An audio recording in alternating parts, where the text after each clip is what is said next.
What is going on, golf fans, and welcome back to another episode of Fairways and Dreams. I'm your host, Jeff Hartman, on this Tuesday show where I talk about anything that I deem to be appropriate in the game of golf. And in this case, it's going to be focused on the PGA Tour. I know that sometimes I do just regular golf podcasts, but in this case, this one's going to focus on PGA Tour golf because the question is, who should win the Player of the Year in 2026?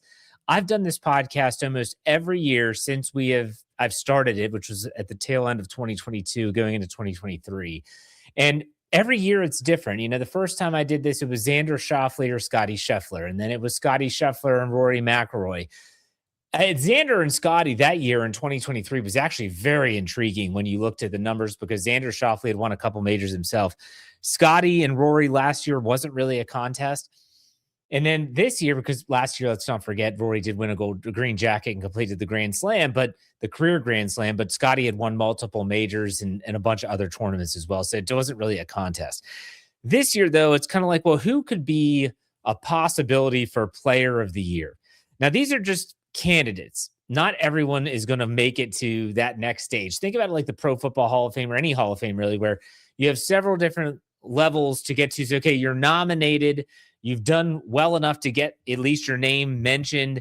And then, okay, who's going to make it to the next round? So some of those possible candidates would be Rory McIlroy. Okay, Rory won a green jacket again, back-to-back Masters championships. Matt Fitzpatrick, he has won multiple times on tour this year, including the Zurich, which is his team, which he did with his brother. He also won the RBC Heritage in a playoff over Scotty Scheffler. He's had a very good year. Chris Gotterup is a multiple-time winner on tour this year.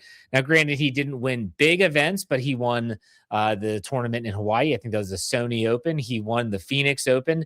And then I think he won another one that I can't think of right now off the top of my head. You would have to put someone like Scotty Scheffler in the mix because he did win twice on tour this year. He's been unbelievably consistent while not winning as many tournaments as you would think he normally would. You'd have to put Wyndham Clark in that category as well. Wyndham Clark has won 3 times on tour. And so you're looking at all of this and saying, okay, what does this tell us? Like who's the next round? So of those golfers, I'm going to eliminate Rory because he's only won once on tour this year. And it was a major and it was very dramatic and it was a great tournament. Good for him, but he's not making it to the next round. Chris Gotterup, although he did win multiple times this year, I'm not including him in the next round. So it comes down to like Matt Fitzpatrick, Scotty, or Wyndham Clark. I'm going to eliminate Matt Fitzpatrick in the next round, and it's going to be a final of Scotty Scheffler and Wyndham Clark. Now, it's funny, Rory McIlroy and a bunch of other golfers prior to the BMW Championship this past weekend were asked about this and said, hey, like, what exactly do you think, who should be the Player of the Year? Like Rory said it, and he said he was kind of in jest. I don't necessarily buy that. He said, it's got to be Scotty. Scotty has been so consistent. Maybe he doesn't have the wins that he's used to seeing, but he's been so consistent, it's hard to ignore that. So I don't know. I think when Wyndham Clark won the BMW Championship, that was kind of like in my opinion, just my opinion, that was Wyndham Clark saying, I'm in this discussion. So just like 2 years ago where it was Scotty Scheffler and Xander Schauffele, last year I had it Rory versus Scotty. This year I have it Wyndham Clark versus Scotty Scheffler for the Player of the Year. This is just my opinion, everyone. I want to get that out of the way real early. I don't want anyone thinking that I'm privy to any type of information or knowledge, or this is me citing something that's happening within the game of golf. I'm not doing that. However, let's take a look at the key metrics as it pertains to these players. And you have to remember, this is not a career award. This is not me, oh my gosh, Scotty Scheffler has 21 wins compared to Wyndham Clark's 6. We're not doing that. That's career stuff. We're not saying, oh, look at Scotty's 2025, where Wyndham Clark had a horrible 2025, known for everything that was bad about golf, destroying a locker at Oakmont last year at the U.S. Open, throwing his club at the PGA Championship, breaking it. I mean, it was a 2025 to forget, but we're not talking about that. We are talking about this season. And so I'm looking at Wyndham Clark, Scotty Scheffler. Here are the 4 metrics we're going to use. And yes, I think that you can boil it down to these. I don't think it has to be strokes gained, putting, driving accuracy. To me, that is just diving into a minutia that is not worth getting into. Let's look at wins, top 10 finishes, missed cuts, and then major victories. So those are the 4 metrics that we're going to use here. So first and foremost, wins. Wyndham Clark has 3 wins to his name this year. He won the CJ Cup, Byron Nelson. He won the U.S. Open at Shinnecock. And obviously, he just won the BMW Championship. That's some people would say it's a limited field event, but they still had 50 of the best golfers, and he wins it by 3 shots. Scottie Scheffler has won twice. He won the American Express in January out in California. And then he didn't win again until 2 weeks ago when he won the St. Jude Championship. Those are Scottie's 2 victories. So what about top 10 finishes? Wyndham Clark in 2026 has 6 top 10 finishes to his name, which is a pretty solid number. When you go look at Scottie, though, Scottie has 12 top 10 finishes. 12. And last week, he was just on the outside of the top 10. If it wasn't for battling what he said was hand, foot, and mouth disease, which comes from kids, he's got 2 small children, he probably would have finished in the top 10. Nonetheless, he was talking about having blisters on his hands. Pretty crazy. That's neither here nor there. But still, Scottie has 12 top 10 finishes this year to Wyndham Clark's 6. He doubles them up. Missed cuts. I think there's a lot of value in the consistency level of golfers and how often are they playing on the weekend? How often are they missing the cut? That's a big part of this for me. Wyndham Clark in 2026 missed 5 cuts. All right, that's not a huge number, but when you look at Scottie missed 1. Scottie had the second most straight consecutive cuts made up until he missed the cut at the Scottish Open, the Scottish Open prior to the Open Championship, and that's his lone missed cut this year. And it's crazy. It's absolutely crazy.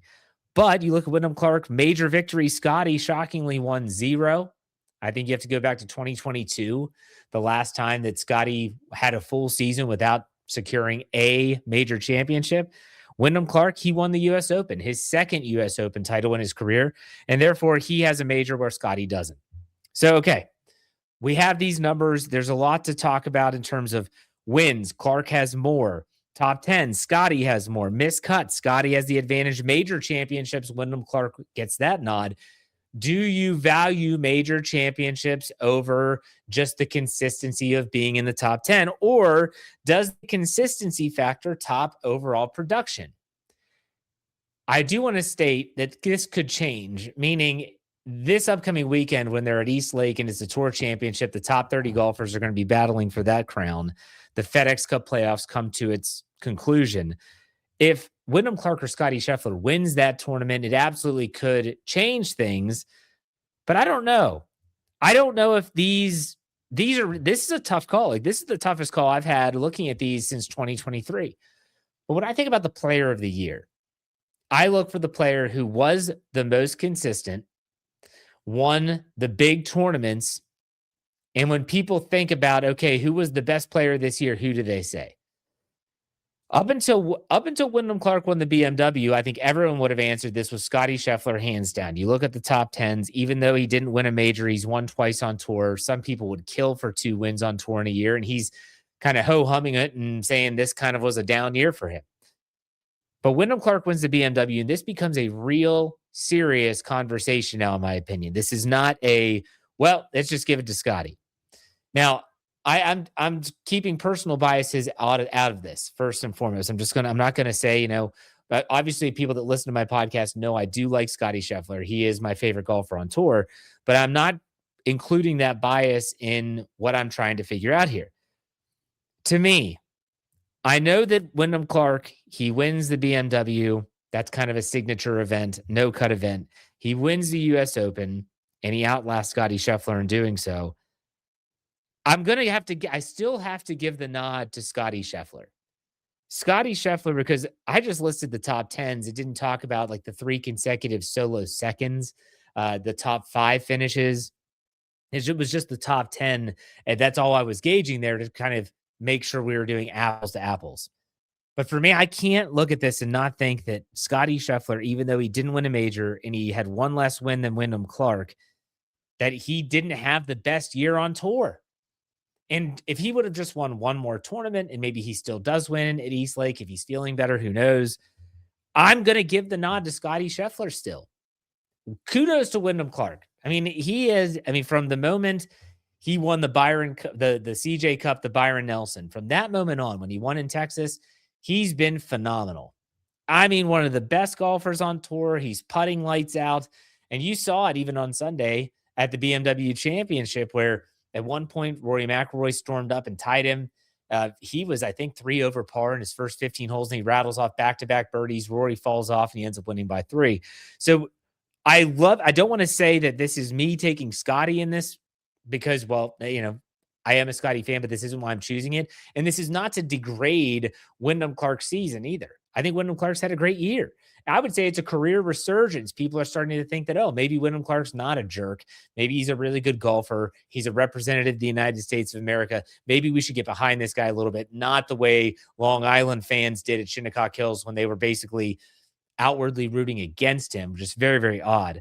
But still, I'm going to say that Scotty Scheffler I mean, so close. I think he is going to be the guy to beat moving forward, barring injury. Scotty Scheffler, I have him tabbed as the player of the year in 2026. You may disagree, and that's fine. You're entitled to your opinion. You can find me on social media. That is on Twitter or X at jhartman, HARTMAN_PIT. You also see a lot of Pittsburgh Steelers coverage. That's my main job. And then also you can find me if you want just golf content at @thegolf_life. That is on Instagram. Check me out there. But all right, I'd love to hear what you think. Now, let's talk about the latest news in the game of golf like we always do. Wyndham Clark wins the BMW. I thought it was a great tournament. Talked about the finish there. Anyone else see Gary Woodland top his drive on Sunday? I've talked about Gary Woodland, did an entire episode when he won the tournament earlier this year. I can't remember what tournament that was off the top of my head. But when he won that, he talked about the PTSD that he suffered. And after his brain surgery, he just feels really confined. And he said there were some big crowds there. He loved the crowds, but he felt the pressure. He said he doesn't know what happened. If anyone saw that, he topped the ball into a creek and he double bogeyed that hole. And it kind of ended his chance of potentially winning the BMW championship. But you know what? Gary Woodland, to his credit, is a man that just he's like, wow, it's incredible. It's incredible what he's gone through, what he's able to still do on the golf course under those circumstances. And he's made it to East Lake. He has made it to East Lake. Good for him. Gary Woodland comes in. He's the 18th golfer, the ranked golfer in this upcoming field at East Lake. It's just really great. It's a great story. It really, really is a great story. Good for Gary Woodland. And that's going to be coming up at East Lake, like I mentioned, next week. You look at this field, it's jam-packed from Scotty Scheffler as the number 1, Matt Fitzpatrick number 2, Wyndham Clark 3, Cameron Young 4, Siwoo Kim 5, Chris Gotterup 6, Colin Morikawa 7, Sam Burns 8, Tommy Fleetwood 9, and Ludwig Oberg 10. Crazy to think that Rory McIlroy is outside the top 10 at number 11. Who was 30th, barely got in? Mr. Ryan Fox, winner of the Open Championship. It just shows that if you win a tournament, and especially if you win a major, you've kind of punched your ticket to all 3 rounds of the FedEx Cup playoffs and the Tour Championship. Other news, the President's Cup, they have, because it's hard to believe, no one's talking about it because really no one cares. Brent Snedeker is the United States President's Cup captain. They have announced the 6 auto qualifiers, the automatic qualifiers for Team USA. And those are Scotty Scheffler, obviously, Cameron Young, 2-time winner. He could have been included in that first part as well, but he's really fallen off towards the end of the season in terms of player of the year. When you think about Cameron Young winning a signature event, the Cadillac, also the Players Championship, he could have been in that mix, but I don't think the way he's playing now would put him in there. Sam Burns automatically qualifies. Russell Henley and Colin Morikawa, they also qualify automatically for Team USA. Now, for me, it's one of those situations where you look at this event, it's going to be interesting. I know that the President's Cup will do some features on it before it actually kicks off, but Gary Woodland's been named a team captain assistant. It's going to be fun. I've always liked the President's Cup. I know a lot of people say, well, you know what needs to happen? The U.S. needs to lose. The U.S. needs to lose for this to be great. I don't know if I need to say that. I just like team golf. I just like when you get these golfers out of their comfort zone and make them having to think differently. And it's weird, it's such a selfish game, the game of golf, because it's so individual that when you have to think about, okay, it's we're playing 2-ball or we're playing bet 4-ball, doesn't matter. Man, like I've got to play well. I have to go out there and play well. So for me, I look forward to the President's Cup. I don't care if it's not the Ryder Cup. I understand it doesn't have the same gravitas, but still, it's going to be a lot of fun. We'll be talking about that as we get closer. Other than that, the latest news, unless you people are talking about the good, I don't know if anyone saw that. Good is in I guess they've combined with Callaway. They're part of Callaway as well. They're putting out Good. If you don't know who Good, the Good Golf Crew is, they're a YouTube golf channel. They started off doing these crazy scrambles, and now they're good golfers. They're very good golfers. And they put out an ad on social media, at least, where there was a driver and he goes and it's odd. Like they show him pushing a girl down and all this stuff. I don't really care. I mean, I don't want to see any females being abused physically. I don't think it was that bad. I think some of it got blown out of proportion, but I don't know. This is where we are in the game of golf in terms of YouTube and all this stuff. Live Golf, by the way, I'll add this in to finish out the show. Live Golf. A lot of people are saying that Live is about to close up shop, even though they got another investor. The rumor was, at least this is not being made official, that the investor said this is only going to be contingent on a lot of these golfers staying. And there's already been rumors of John Rahm. He's going to leave and have a Brooks Koepka return to the PGA Tour. There's rumors of golfers like Tyrell Hatton that are going to go on the DP World Tour for a year, still playing the majors, and then hopefully return to the PGA Tour after they've served their year-long suspension. It's going to be really interesting to see what happens. Bryson DeChambeau, he's going to go down with the ship. He is going down with the ship. I guess you say kudos to him, but Live Golf it feels like it's on its last legs. We'll keep you updated with all that. But that does it for me. I'll be back tomorrow with a press podcast to get you ready for East Lake. It's always tough with only 30 golfers. It eliminates what you can do in terms of betting and the odds and all that stuff. But we'll try to get you a winner. And then we'll have a third podcast for you this week in some way, shape, or form. But we finish up. Be safe, be kind, and God bless. I'm going to head out and golf myself today. We'll let you know how that goes. We'll see you tomorrow.